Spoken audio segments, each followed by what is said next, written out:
Hello everyone, welcome to FedScoop TV. Greg Otto here, and we're coming from the Security Through Innovation Summit today, and I'm talking with Don MacLean, the Chief Cybersecurity Technologist for DLT Solutions. Don, thanks for joining us today. Sure, it's a pleasure. So, how are you helping the government improve its cybersecurity posture? Well, what we do is we try to align our line card or our portfolio of products, which is heavily oriented toward the federal government, around the compliance frameworks that they're required to adhere to. Okay. Because we have found that a lot of the money, a lot of the resources, a lot of the effort that surrounds cybersecurity, a lot of the budget money, goes to compliance efforts, which are largely a matter of assessment, paperwork, and not really towards what one might call security engineering or really tangible security that stops threats. In other words, there might be a lot of time and effort going into finding a vulnerability, which is good, and then documenting the fact that you have a vulnerability, and then documenting how you plan to fix that vulnerability, and not so much actually fixing it.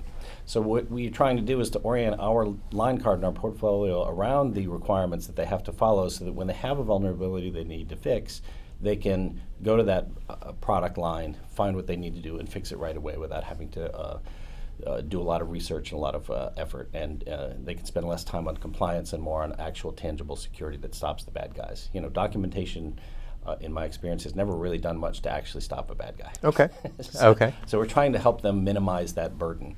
All right. By making it easier to do the compliance and consequently allocate resources and effort toward the security engineering and the tangible implementation of remediative measures. Okay. So on the policy side, public-private partnerships have been so crucial for both the private sector and the government. How do you see this model maturing and improving in the future? Well, first of all, it's important to understand what each side brings to the table. Okay. What does the private sector bring to the table? What does the public sector bring to the table? And where are the points of overlap, and what are the barriers that prevent or inhibit a partnership? I think one of the biggest areas is in threat intelligence sharing. Okay. Both government and private industry gather a lot of data, and everyone will agree that there's a lot to be gained by sharing that data with one another. If I know about a threat and I share it with everybody, everyone can stop the threat. The problem is everyone wants to consume, and few people want to share. Okay. And the government has good reasons for being reluctant to share, because much of what they gather may be of national security import. And so consequently, they have to be very, very careful about what they share out. So that part of the partnership is difficult to assess, or difficult to manage exactly what data can I share without redaction, and how much can I trust you with my data? And this goes both ways. From the private sector side, well, if I'm sharing data about an incident and I need the government's help, I have to be careful about what I share with the government, because how do I know what they're going to release to the public? Will that be damaging to my brand, to my company? Are they required to share something that I give them, or to disclose publicly something that I give to them? If I share with them data that has privacy information in it, or healthcare information in particular, PHI, private health information, am I in violation of privacy constraints? Right. So there's a lot of difficulties and regulatory patchwork that surrounds the sharing of data, which is a critical element in the whole public and private partnership endeavor. That said, each member of the partnership has something to bring to the table. The government has can prosecute bad guys. The government can, if necessary, track people down across borders, which is very difficult, even for a large company to do. The government has a little bit more weight in perhaps any sort of trade agreement that might affect the private company. The private sector, by contrast, is a little bit more agile on the ground. They know exactly what's hitting them. They know what's coming. They know what data is being lost.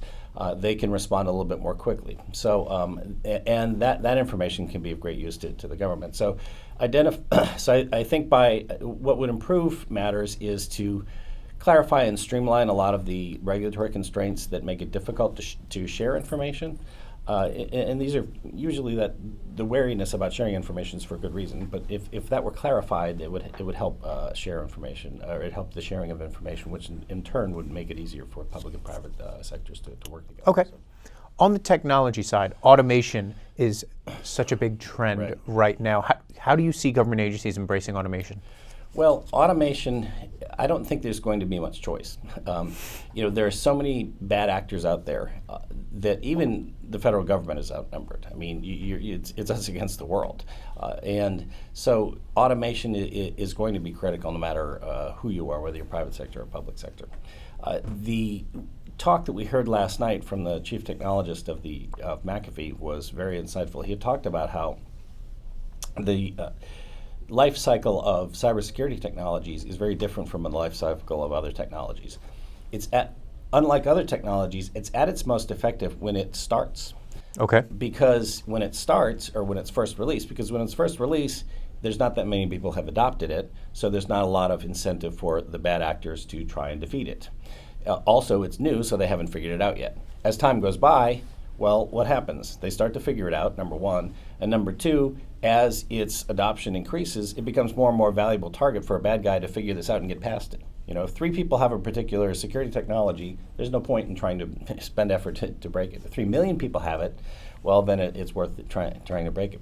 So in order to do that, you have to adopt newer, more technologies, and you have to be very agile in how you do that. One of those very important technologies is automating the response and remediation, because human beings simply can't respond fast enough. It's impossible. That's also an ongoing issue throughout the industry, is the whole lack of trained personnel in cybersecurity. But even if you have all the people that you need, you're still not going to have enough human beings that can respond quickly enough. You're going to have to respond.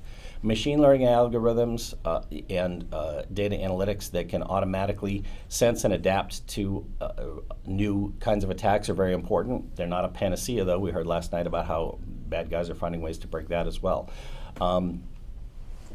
And also, just currently, for instance, right now there's a hiring freeze in the federal government just across the board. So that's yet another spur to automation.